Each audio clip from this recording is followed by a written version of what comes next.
한국직업방송과 연합뉴스TV가 함께 만드는 취업 전문 뉴스, 투데이 고용플러스입니다. 앞으로는 사회적 기업 창업이 수월해질 전망입니다.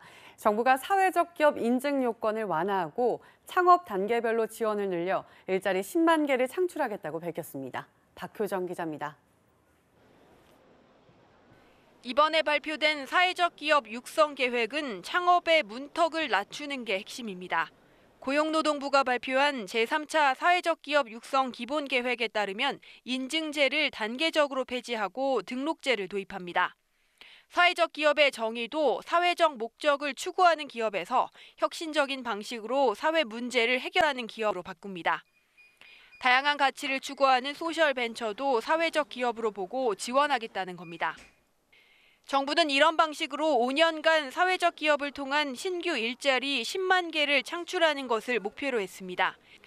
현재 40% 수준인 사회적 기업 제품 구매 경험을 60%로 끌어올릴 계획입니다. 고향사랑 상품권과 공영 홈쇼핑에 사회적 기업 제품을 포함하고 카카오 등 SNS 쇼핑몰에도 판매를 추진합니다. 사업 주기에 따른 창업 지원도 강화됩니다. 내년 1000팀을 선정해 최대 2년간 사회적 기업 창업을 지원하고 경영 악화 기업에는 별도 교육과 사업비를 지원합니다. 공공기관을 중심으로 사회적 기업이 진출할 업종도 개발합니다. 청소 업종을 코레일 차량 정비단 폐기물 수거 업체로 전환하거나 LH 임대주택 입주 청소를 사회적 기업에 위탁하는 방식 등입니다.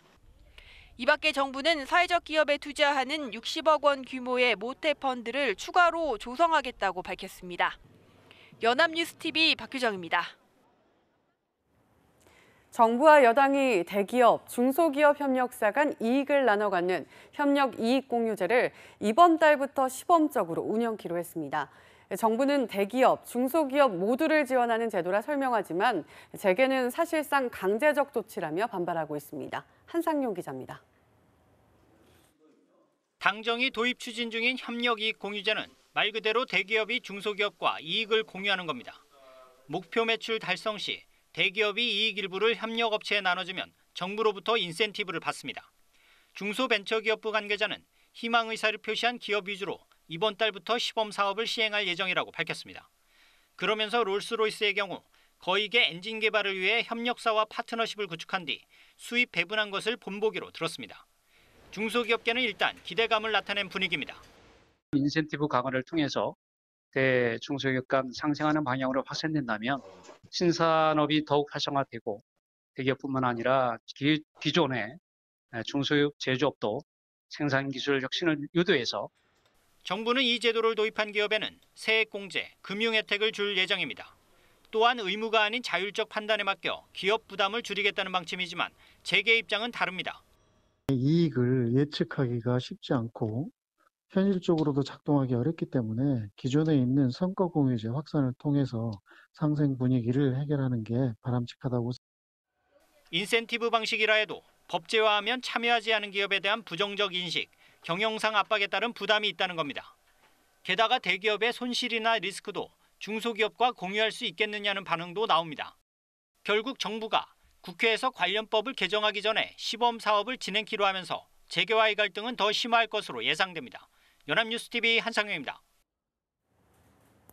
금융당국의 카드 수수료 개편을 앞두고 중소상인과 카드사 간 팽팽한 줄다리기가 이어지고 있습니다.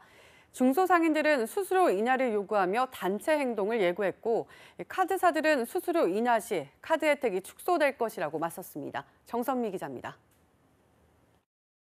카드 수수료 차별 철폐하라! 중소상인단체들이 기자회견을 열고 대기업과의 카드 수수료 격차가 심각하다고 목소리를 높였습니다. 대기업들은 0.7% 정도의 영세상인보다도 더 훨씬 낮은 수수료를 내고 있고 우리 같은 중소상인들은 2.5%, 지금은 2.3%가 되었지만 2.5%씩 꼬박꼬박 내고 있었습니다. 이들은 카드 수수료 인하를 요구하며 오늘 13일 서울 광화문에서 총궐기 투쟁을 할 계획입니다.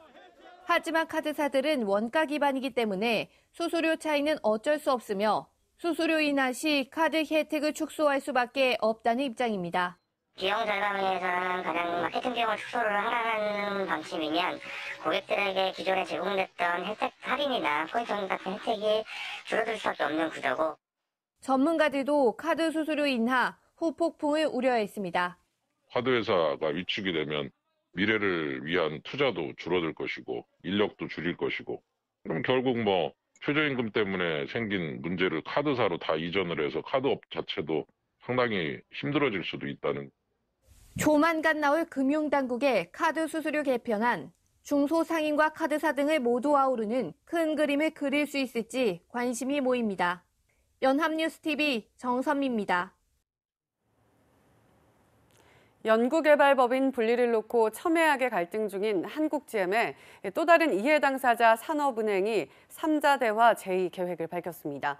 제대로 된 자료는 없이 지원만 요구하는 한국GM이나 분사는 곧 먹튀라는 노조 모두 모여 법인 분리의 유불리를 따져보자는 겁니다. 박진영 기자입니다. 접점을 찾지 못하고 있는 한국GM 노사에게 이동걸 산업은행 회장이 제의한 대화는 한마디로 새 당사자가 모여 앞으로의 계획과 방침을 하나하나 솔직하게 이야기해보자는 겁니다. 한국GM 법인 분리는 절차상 문제지 법인 분리 자체가 문제는 아니라고 했던 것과 같은 맥락입니다. 이 법인 분할에 대해서 사전적으로 좋다 나쁘다 예단할 필요는 없다고 생각합니다. 이 R&D 법인을 분할하고 그것을 경쟁력을 강화하면서 생산 법인도 유지하는 많은 사례도 있습니다. 이 회장은 기자들과 만나 사내내 지원 이행은 요구하면서 분사와 관련해 제대로 된 자료 하나 내지 않는 한국GM의 불성실을 비판했습니다. 연구개발부문 분사가 어떻게 경쟁력 제고에 도움이 되는지 향후 계획을 가져와야 하는데 자산, 부채, 인력 배분 계획만을 냈을 뿐이라는 겁니다. 파업을 예고한 한국GM 노조에도 목소리를 높였습니다. 뚜렷한 근거 없이 연구개발부문 분사로 회사 측이 10년간의 생산, 투자, 고용 약속을 지키지 않을 것이라며 파업에 나서는 것은 비합리적이라는 겁니다. 사내는 곧 노사의 대화를 제의할 예정입니다. 동시에 사내의 문제 제기와 주총 불참에도 연구개발부문 분사에 찬성한 이사들에 대한 손해배상과 형사고발도 병행할 계획입니다. 연합뉴스TV 박진영입니다. 한국은행이 최근 국내 금융 상황이 완화 기조가 지속되고 있다고 평가했습니다. 한은은 8일 국회에 제출한 통화신용 정책 보고서에서 이같이 밝혔습니다. 금융 상황 지수는 8월에서 9월에 신용 부문을 중심으로 완화 정도가 확대돼 2012년부터 봤을 때 가장 높은 수준입니다. 금융 상황이 완화적이란 것은 금리나 통화 공급 측면에서 긴축적이지 않다는 뜻으로 필요에 따라 금리 인상의 여지가 있다는 의미입니다. 또 한은은 실질 경제 성장세가 잠재 수준을 밑돌 것으로 예상했습니다. 미국이 중국산 수입품에 대한 관세율을 추가로 올리면 우리 수출도 타격이 불가피하다는 분석이 나왔습니다. 한국은행은 8일 국회에 제출한 통화신용 정책 보고서에서 미국이 대중수입품 2천억 달러에 25%의 관세를 부과하면 우리 수출이 약 0.3에서 0.5%가량 감소하는 것으로 추정된다고 밝혔습니다.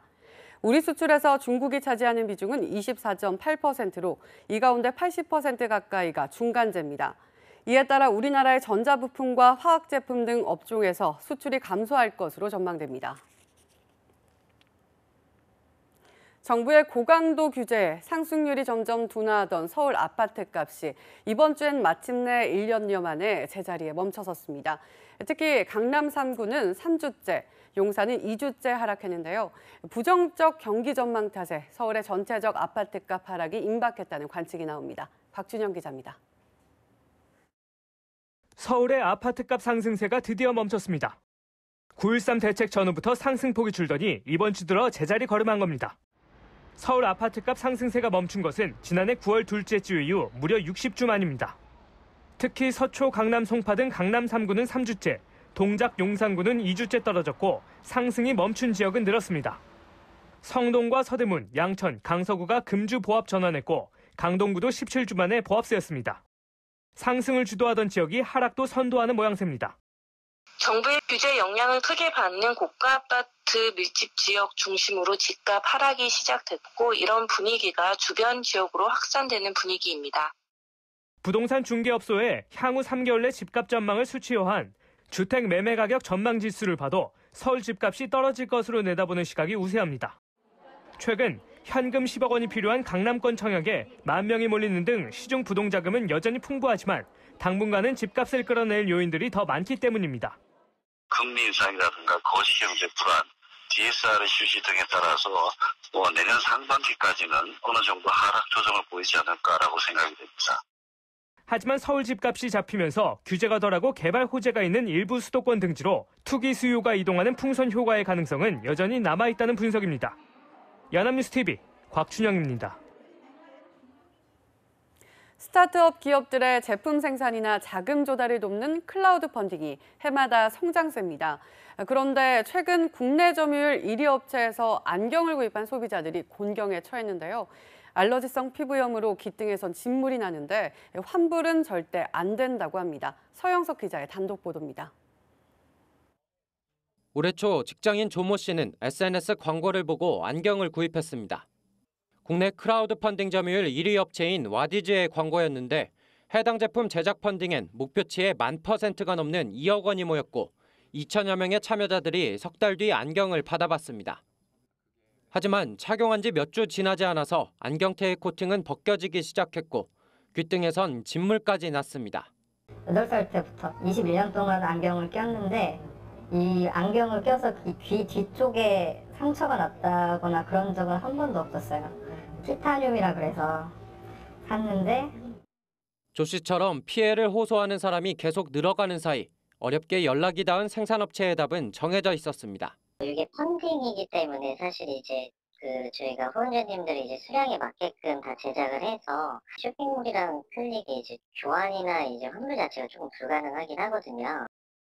펀딩액의 10%를 수수료로 가져가고 마케팅에 열을 올리던 와디즈도 한 발 물러선 모양새입니다.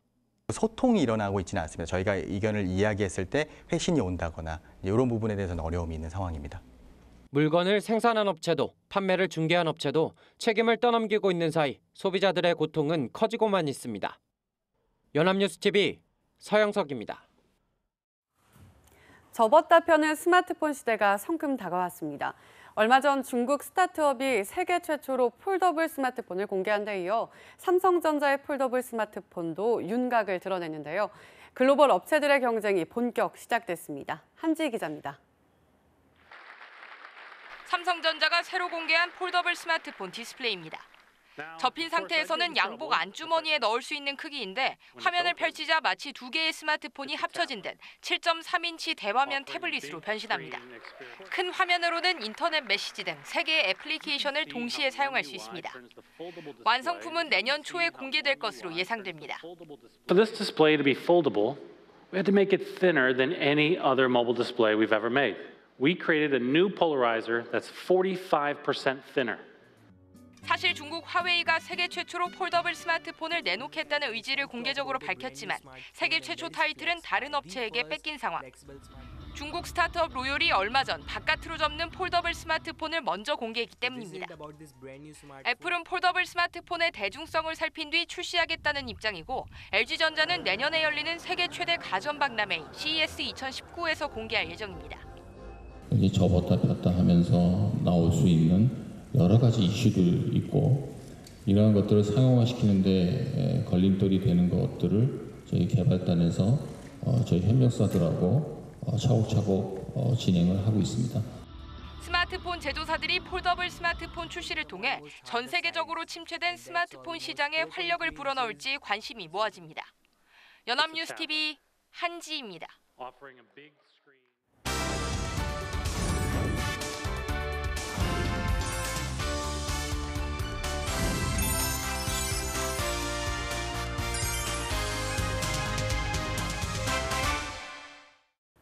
숨겨져 있는 알짜 직업을 소개하는 히든잡. 오늘도 투데이 고용플러스의 공식 취업도우미 안치홍 아나운서와 함께합니다. 안녕하세요. 안녕하세요. 히든잡 시간입니다. 최근 들어 발 건강에 관심이 많아지며 이와 함께 주목받는 직업이 있다고 합니다. 오늘 히든잡에서 알아보겠습니다. 네, 발은 제2의 심장이라고 하죠. 발이 피곤하면 몸 전체에 무리가 가고 피로를 쉽게 느끼기 때문에 최근 들어 발에 대한 관심이 많아진 것 같은데요. 이 때문에 발 건강과 관련한 직업도 유망할 것 같습니다. 오늘의 히든잡 어떤 직업인가요? 네, 바로 페도티스트입니다. 이 페도티스트라고 하면 아마 생소하게 생각하시는 분들이 많을 건데요. 페도티스트는 페도틱이라는 학문 분야에서 파생된 말입니다. 발의 장애, 변형, 각종 질환 등으로 발의 기능이 떨어져 있을 때 발의 문제점을 개선하기 위해 연구하는 분야를 페도틱이라고 하는데요. 좀 더 쉽게 말하면 발에 뼈가 뒤틀렸거나 소아마비를 앓아서 두 다리의 길이가 다른 경우 걷는 것조차 힘들 수 있는데 이들을 위해 맞춤형 신발이나 발 보조기를 연구하고 생산하는 분야라고 할 수 있습니다. 이 페도틱 분야의 전문가를 페도티스트라고 하는데요. 우리나라에선 아직 낯선 직업이지만 미국이나 유럽에선 의료, 스포츠, 상업 분야에 걸쳐서 많은 페도티스트가 활약하고 있고 페도틱 전문 신발점까지 활성화되어 있어서 미리 선점해 놓는다면 앞으로 전망이 높은 직업이라고 할 수 있습니다. 네, 그렇다면 앞으로 굉장히 유망한 직업이 될 것 같은데요. 하지만 말씀하신 것처럼 아직은 낯선 직업이라 구체적으로 어떤 일을 하는 건지 잘 상상이 가지 않습니다. 주로 어떤 일을 하게 되나요? 네, 페도티스트의 활동 분야는 크게 일반 상업, 스포츠, 의료 분야 등으로 나눌 수 있는데요. 우리나라의 페도티스트 분야는 의료 분야, 병원을 중심으로 주로 활동하고 있습니다. 의사가 발의 문제점을 진단하고 치료가 필요하다고 판단하면 페도티스트가 그에 맞춰 어떤 신발이나 발 보조기구가 좋을지 환자에게 추천을 하거나 제작을 하게 되는 거죠. 보조기구를 제작할 땐 먼저 석고로 환자의 발을 본떠 발의 모형을 만든 뒤 발의 어느 부위에 이상이 생기는지 확인을 하는데요. 이후 환자가 장시간에도 편하게 걸을 수 있도록 신발의 겉과 안에 넣을 보조기구를 설계하게 됩니다. 네, 다양한 분야에서 활동이 가능한 직업인 것 같은데요. 그럼 의료 분야 외에서는 어떤 일을 하게 되나요? 네, 아직 우리나라에선 소수의 업체만이 운영을 하고 있지만 페도틱 센터를 직접 열어서 발 건강 관련 상담해 주거나 발 관련 질환 예방을 위해 교육을 할 수 있는데요. 이 외에도 신발 관련 연구소, 기능성 신발 관련 업체, 스포츠 족부 관리 분야, 의료 보조기 디자인 업체 등으로 취업도 가능합니다. 능력을 키워 수입이 많이 들어오는 분야를 원하신다면 개인 사업자 형태로 재활의학과, 정형외과, 소아과, 한의원과 족부 클리닉을 개설해 일하는 것이 좋습니다. 네, 그렇군요. 그렇다면 족부 클리닉을 개설해서 활동할 경우 수입은 어느 정도가 될까요? 네, 현재 국내엔 병원과 연계해서 전국에 지부나 지사를 두고 있는 업체는 약 10여 개가 있는데요. 여기에서 일하는 페도티스트의 수입은 능력과 환자 수에 따라 다르지만 연평균 1,800만 원에서 5,500만 원 정도를 받고 있다고 합니다. 페도틱 분야 역시 전문 분야이기 때문에 능력과 영업 실력이 뛰어난 페도티스트일수록 더 많은 연봉을 받을 수 있다고 합니다. 네, 그렇다면 무엇보다 처음부터 페도틱 과정을 제대로 배우는 것이 중요할 것 같은데 페도티스트가 되기 위해서는 어떻게 해야 될까요? 네, 한국 페도틱 협회에서 개설한 2급 및 3급 자격증 과정, 기본 여건과 경력을 갖추고 별도 시험을 통과해야 하는 1급 과정을 통해서 페도티스트로 활동할 수 있는데요. 교육 과정은 급수에 따라 다르지만 기본적으로 발과 하지의 해부학, 발의 질환, 하지 생체 역학, 보행 분석, 발 유형 분석, 신발 체법과 변형, 신발류 피팅, 착용하고 있는 신발 평가, 풋스캔 및 다양한 캐스팅 방법 실습, 실무 관리 등을 공부합니다. 대학에서 신발 패션 공학과, 재활학과, 물리치료학과, 헬스케어 공학과 등을 전공하면 처음 교육을 받을 때 수월할 수 있지만 고졸 이상의 학력을 가지고 있다면 누구나 페도티스트에 도전할 수 있는데요. 무엇보다 특정 질환과 장애를 앓고 있는 사람을 상대로 하는 직업이기 때문에 상대방을 배려하고 이해하는 마음, 그리고 밝은 성격을 가진 사람에게 어울리는 직업이라고 할 수 있습니다. 네, 뿐만 아니라 내가 만든 보조기구가 누군가에게 세상을 거침없이 걷게 해주는 중요한 발이 된다는 사실만으로도 참 뿌듯한 직업일 것 같은데요. 여러분도 페도티스트 세계에 꼭 도전해 보시기 바랍니다. 지금까지 히든잡 안치홍 아나운서였습니다. 고맙습니다. 고맙습니다. 지금까지 투데이 고용 플러스였습니다. 오늘 저희가 준비한 내용은 여기까지입니다. 함께해 주신 여러분 고맙습니다.